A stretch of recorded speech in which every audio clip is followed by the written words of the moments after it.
पत्नी को देखते रहे, पत्नी पति को देखती रही, फिर बेटा बेटी होगा तो बेटा बेटी को देखते रहे, बस उसी कोठरी में उसी को झांकते रहे। तो भगवान ने कहा अगला जन्म इसे नाक का बना देंगे, सांप बनाने के बाद थोड़ी सी वहां माया रख देंगे, तुम बस ऐसे रखाते रहना और कुछ नहीं कर पाओगे। जैसे वे नारी और बच्चों को रखा रहे हो, कोई सांप बन के ऐसे माया को रखाते रहो, कुछ नहीं कर पाओगे, वैसे रखाते रहो। इस जीवन में आए हैं, हमें संत परमात्मा की बहुत आवश्यकता है। जब फंस जाते हाय गुरु जी अब बचा लो। जब गाड़ी का बीमा पहले से नहीं कराया, डेट निकल गई, उसके बाद एक्सीडेंट हो गया भैया, तो तुम खुद ही अपना आराम से खर्चा करो, और अगर बीमा बराबर कराओगे तो फिर कंपनी तुम्हारी गाड़ी बनवा देगी। तो पहले से बीमा गुरु के शरण में करा लोगे तो तुम्हारी गाड़ी का कभी एक्सीडेंट ही नहीं होगा, और आराम से तुम्हारे जीवन का कार्यकाल बहुत सुंदर व्यतीत होगा। कुछ भ्रम में पड़े हैं, अभी सोचते हैं कि कुछ दिन मांस और खा ले, कुछ दिन मदरा और पी ले, नशा ये नाश कर देगा, फिरोगे दाने दाने को, कटोरा हाथ में होगा न कोई देगा खाने को। किस भ्रम में है? आपके हाथ की अंगुली में थोड़ी सी चोट लग जाती है, कांटा लग जाता है, अंगुली दब जाती है, फ्रैक्चर हो जाती है, तो कितनी पीड़ा होती है। कभी विचार किया कितना दर्द होता है? रात भर हाय दैया चिल्लाते हो, मेडिसिन लेते हैं, टैबलेट लेते हैं, फिर भी हमारा बंद नहीं होता है दर्द।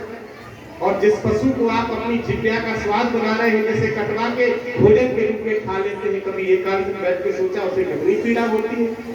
गीता के दूसरे अध्याय के 47वें श्लोक में भगवान कृष्ण अर्जुन को उपदेश देते हैं कि हे अर्जुन, कर्मण्यवाद का रास्ते मां पुलिस से पता चला। अर्जुन, कर्म करने का मानव अधिकारी है, फल का अधिकारी नहीं है। फल तो मैं दूंगा, जैसा कर्म करेगा भोग वैसा पाएगा। कर्म से प्रधान होगा, कर्म से ही बर्बाद होगा। कर्म जैसा करेगा भोग वैसा। इसलिए कलिकाल कलयुग मिला है, ये 4,32,000 का युग है। कलयुग में मानव की उम्र है 100 वर्ष।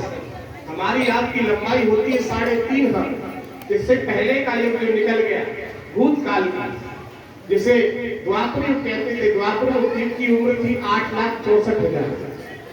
द्वापर में मानव की उम्र हुआ करती थी 1,000 वर्ष। मानव की लंबाई होती थी 7 हाथ। इससे और ऊपर जाएंगे, जैसे त्रेता युग कहते, जिसमें भगवान राम का अवतार हुआ। त्रेता में मानव की उम्र होती थी 10,000 वर्ष। मानव की लंबाई होती थी 14 हाथ। इससे और ऊपर को चढ़ेंगे, जैसे सतयुग कहते, जैसे भगवान हरि विष्णु का अवतार हुआ। सतयुग की उम्र जो है, सतयुग में मानव की उम्र हुआ करती थी 1,00,000 वर्ष। मानव की लंबाई होती थी 28 वर्ष। 28 के आधे कितने बचे?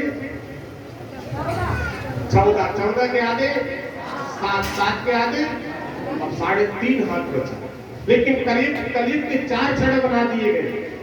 4,32,000 का कलयुग का पूरा चरण है, इसमें से 4 चरण जो बनाए गए। एक चरण की उम्र है 1,08,000। 1,08,000 जब कलयुग व्यतीत होगा तो हमारी आपकी जो लंबाई है वो मात्र केवल 2 हाथ रह जाएगी। अभी कलयुग 5,277 वर्ष निकल पाया है, अभी कलयुग बहुत है। उसके बाद 2 हाथ रह जाएंगे। जब कलयुग का अंतिम चरण आएगा, 3 चरण निकलने के बाद, तो हमारी आपकी लंबाई इतनी रह जाएगी। चना का पेड़ जो देखा है, जवासे का पेड़ देखा है, उसके नीचे बैठ के मानव ठंडक ले लिया। एक का प्रमाण एक और दे दूं आपको, जिसकी उम्र इसमें पांडाल में बैठे हुए 50 साल तक वो हाथ उठाना, 50 साल तक इसकी उम्र हो हाथ उठाना, ये 40 साल ही हो हाथ उठाना, 40 साल तक। आपने 40 साल की उम्र में पीछे आपने देखा होगा कि आपके बाबा, आपके पर बाबा या आपके ताऊ 7.5 फुट के हुआ करते थे। होते थे या नहीं होते थे? हाँ या ना? 7 फुट 7.5 फुट बहुत लंबाई हुआ करती थी। आपके सामने आपकी नाती जो घर में जन्म ले गए हैं, आपका ही नाती टोनिया मोनिया बना घूम रहा, इतना बड़ा हो रहा। आप फिर भी 5.5-6 फुट के भी हैं। ये टेनिया मोनिया 5.5 पर नहीं पहुंचेंगे, ये मात्र 4.5 पे रह जाएंगे। ये कलयुग का प्रभाव है। लेकिन गोस्वामी जी ने कहा कि कलयुग केवल नाम आधारा, सुम्र सुम्र नर उतरे। कलयुग का असर उसी पे होगा जो कलयुग में भजन नहीं करना चाहेगा, उसको कलयुग दबा के रखेगा। और जो कलयुग में भजन कर लेगा वो आज भी एकदम अलर्ट होगा। हर संपत्ति में, परिवार में, वैभव में लाभ होगा। तो कलयुग से टकरा जाएगा, उसका कभी कोई बाल बांका नहीं कर सकता।